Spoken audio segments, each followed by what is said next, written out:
Pada tahun 2017, sebuah objek asing terlihat di tata surya kita. Objek itu berbentuk tabung panjang mirip dengan paneku.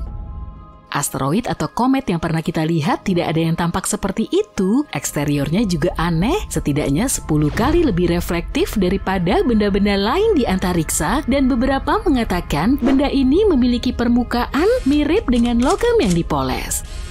Ketika melewati matahari dan meninggalkan jangkauan kita, benda itu berakselerasi lebih cepat dari yang bisa dijelaskan oleh gravitasi kita. Sekilas benda ini seperti memiliki roket di punggungnya. Tamu tidak biasa ini bahkan memiliki nama khusus, yaitu Oumuamua. Nama ini berasal dari bahasa Hawaii yang berarti pengintai atau pengunjung dari negeri yang jauh. Dan karena karakteristiknya, para ilmuwan mulai bertanya-tanya apakah ini adalah kunjungan dari makhluk planet lain.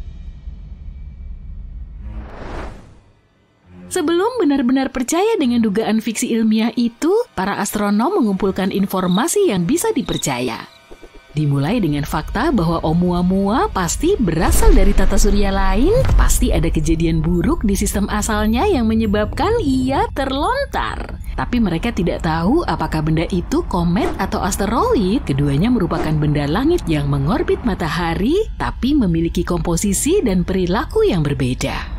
Komet sebagian besar tersusun dari es, debu, dan material berbatu yang sering disebut sebagai bola salju kotor. Ketika komet mendekati matahari, panasnya menyebabkan es menguap, melepaskan partikel gas dan debu ke angkasa. Hal ini menciptakan ekor bercahaya terang yang bisa memanjang hingga jutaan mil. Komet umumnya memiliki orbit elips yang seringkali membawa mereka dari bagian terjauh tata surya menuju ke matahari.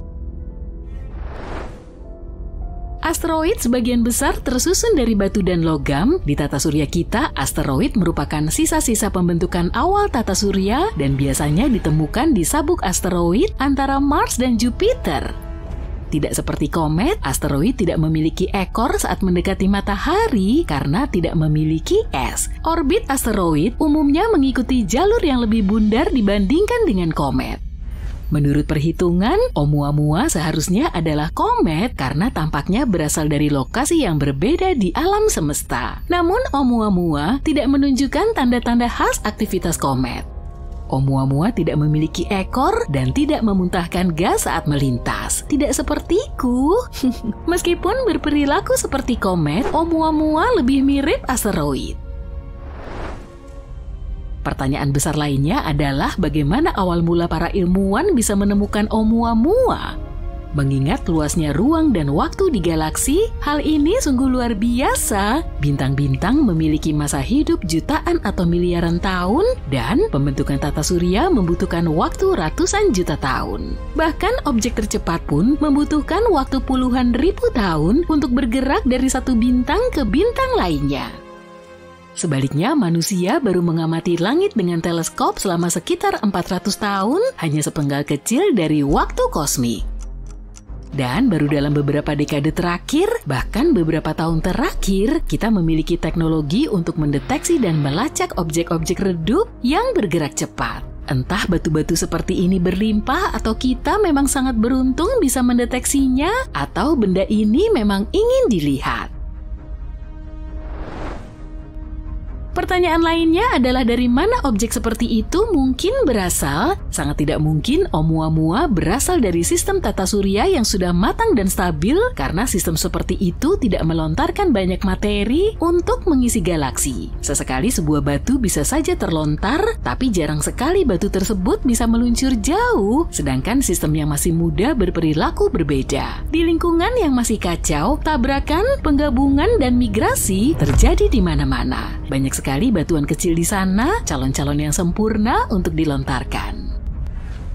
Tata surya yang melontarkan Oumuamua pasti memiliki planet yang mirip dengan Jupiter. Ukuran dan gravitasinya yang masif bisa mempengaruhi objek-objek lain dalam sistem sehingga berpotensi untuk terlontar. Tapi tidak semua sistem keplanetan memiliki planet seukuran Jupiter. Seringkali planet-planet masif berada dekat dengan bintang induknya dan menjadi versi Jupiter yang lebih panas. Planet-planet seperti ini yang mengitari matahari dengan nyaman, kecil kemungkinannya untuk melontarkan serpihan. Planet-planet mirip Neptunus mungkin juga berperan, meskipun tidak semasif Jupiter, mereka cenderung menyebut daerah terluar tata surya sebagai rumah mereka. Tata surya kita memiliki sabuk Kuiper, tempat penampungan komet di bagian terluarnya. Pada masa awal pembentukan tata surya, interaksi antara planet mirip Neptunus dan puing-puingnya umum terjadi.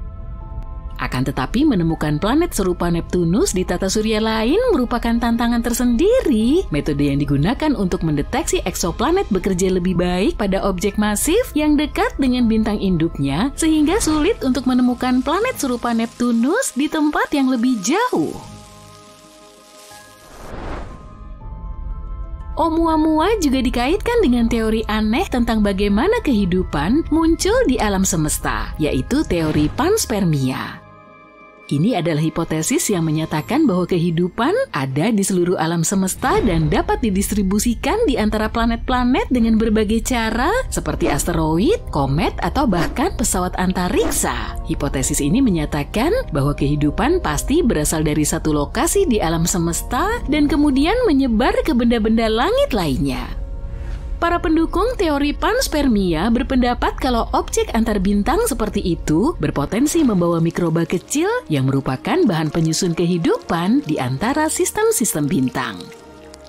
Jika benda-benda seperti itu menabrak planet atau bulan, mereka bisa memindahkan materi-materi tersebut dan menyemai kehidupan di benda langit itu. Untuk saat ini belum ada bukti yang mendukung gagasan bahwa komet ini secara khusus membawa kehidupan antar sistem bintang.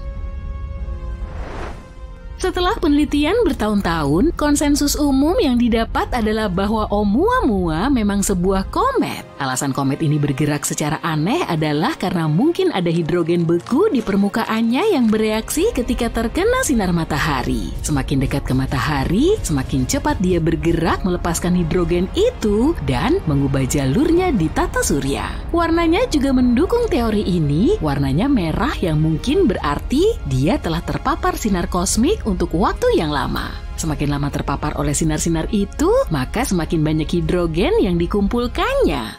Tapi karena belum sepenuhnya yakin, para astronom punya rencana untuk mengikuti si pengunjung ini. Salah satu idenya adalah mengirim misi untuk memeriksanya. Komet ini sudah jauh dari kita, tapi mungkin belum terlambat. Kita mungkin bisa mengirimkan wahana yang cukup cepat untuk mengejar komet tersebut. Rencana ini dinamai Proyek Lyra dan bertujuan untuk menggunakan orbit Bumi dan Jupiter untuk melontarkan wahana cukup jauh untuk mencapai Oumuamua. Jika berhasil, ini akan menjadi wahana antariksa tercepat yang pernah dikirim ke luar angkasa. Salah satu potensi lintasan wahana antariksa ini adalah memanfaatkan tarikan gravitasi planet kita dan Jupiter sebagai efek lasso. Tapi bukan Ted Lasso ya. Wahana ini akan meninggalkan planet kita dan masuk kembali ke orbit Bumi sebelum akhirnya dilontarkan untuk mendekati tarikan Jupiter. Wahana ini akan dikirim kembali ke dekat planet kita untuk kedua kalinya dan dilontarkan dengan kekuatan yang cukup untuk mencapai komet. Proyek Lyra juga ditujukan untuk mengikuti tamu jauh kedua bernama Borisov. Yang satu ini ditemukan oleh seorang astronom amatir dan kini namanya disematkan padanya. Yang menarik tentangnya adalah tampilannya yang bersih. Mirip dengan Oumuamua, kita juga belum pernah melihat yang seperti Borisov. Penelitian terhadap cahaya yang berasal dari awan debu dan gasnya menunjukkan kalau ia sangat bersih dibanding objek-objek antariksa lainnya.